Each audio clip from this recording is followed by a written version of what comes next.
So far, we have focused on the case of an oligopoly with two firms in order to bring out a lot of the notions, concepts, and tools. But really, a very important question is what happens in an oligopoly equilibrium as the number of firms goes up. So what happens as F increases? Now, what we're going to do here is we're going to look at a case with more than two firms, F greater than 2, and we're going to keep it simple by assuming that we are in this linear symmetric case that we studied before, which basically says that the inverse aggregate demand function is just P max minus MQ when Q is the total quantity produced, and that every firm has a marginal cost that is constant and equals to mu. Now, let's characterize the equilibrium of this oligopoly market. Okay? It's actually very, very easy if we use the same key insight that we used before, which is that because all of the firms are identical, we're going to get a symmetric equilibrium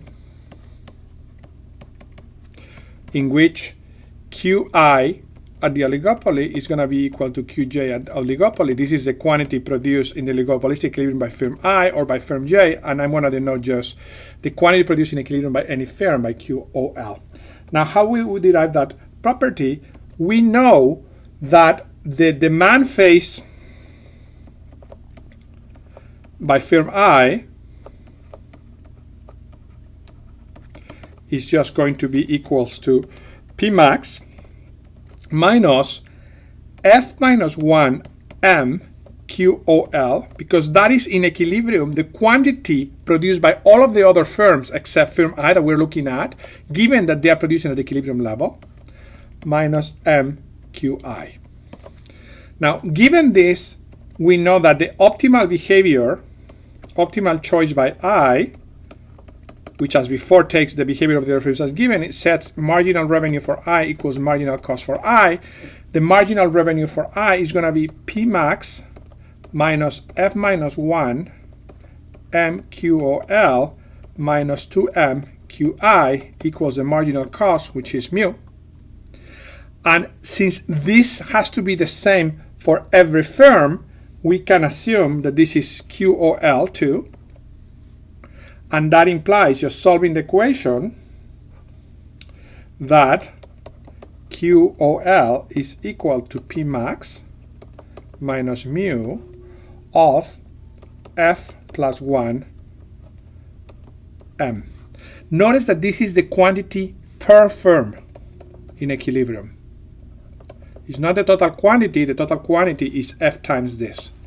Now, we also can derive what is the price in equilibrium by substituting the total quantity here, and we're going to get that the price of the oligopoly in equilibrium is going to be equal to P max minus M times this quantity, which is just going to be equal minus P max minus mu F over F plus 1, and this is just equal to 1 over F plus 1 of P max plus F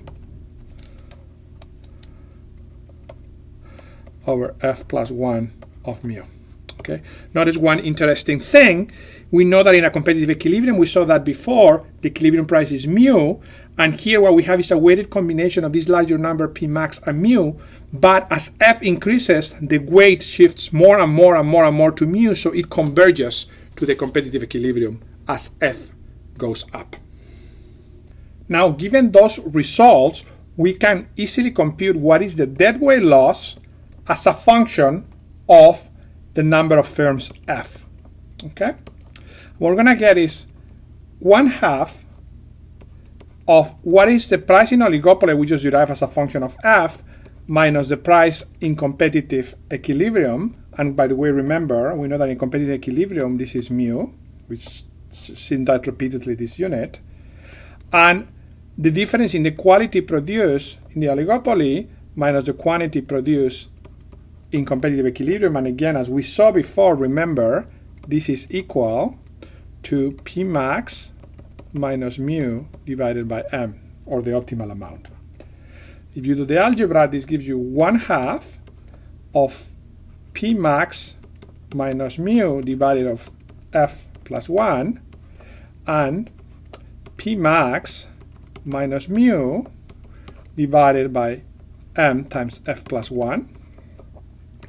And this is equal to 1/2M P max minus mu square divided by F plus 1 square.